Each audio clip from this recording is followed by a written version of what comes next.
We choose to go to the moon.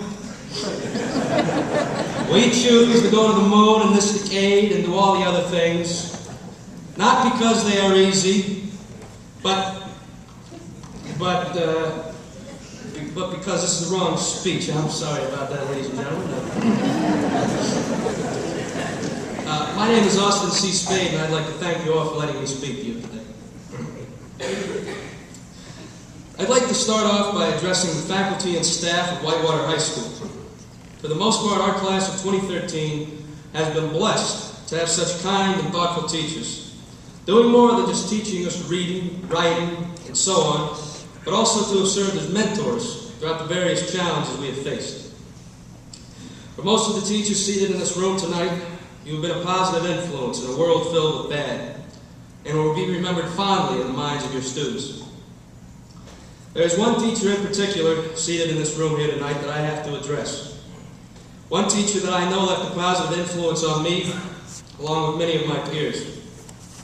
I'd like to give a special thanks to this teacher, a woman who believed in me when everybody else had all but written me off the page. A woman who actually wrote me up once, but other than that was always pretty kind to me.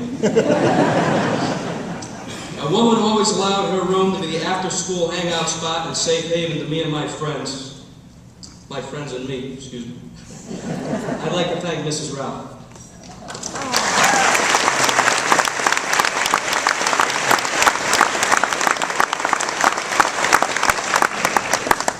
To my fellow students of Whitewater, we made it. And we got the funny hats that for me doesn't fit to prove it. Winston Churchill once said, "It's no use saying we're doing our best. You have to succeed in doing what is necessary." And ladies and gentlemen, it is my truest belief that we have both succeeded and exceeded in doing what is necessary. When we broke all standing records for the most money raised for Pennies for Patients, we exceeded in doing what was necessary. When we reached academic heights unparalleled by the rest of the state of Georgia, we exceeded in doing what was necessary. But every day, every single one of us, every time we reached out a hand to a student who maybe needed help or didn't have anybody to talk to, well, that's when we truly exceeded in doing what was necessary. As we prepare to graduate, the one thing we can all do is look at where we are now and compare it to where we were 4 years ago. Even though we've just been started and there are many challenges yet to face, let us hold our heads high, knowing that we faced and conquered the challenges posed to us by Whitewater High School. Let it never be taken lightly what we've done at this school, and let our accomplishments never be written off as anything less than monumental. Over the past 4 years, we've seen our friends go through hard times. Sadly, we've seen some of them fail. We've gone through hard times ourselves, and we've borne witness to things that no man or woman of any age should ever have to see. But at the end of the day, we did what we had to do. We saw what we were facing, we knew what we were up against, and we braced ourselves for it. And when the tides receded, we pulled ourselves up, brushed ourselves off, and stood ready for the next wave.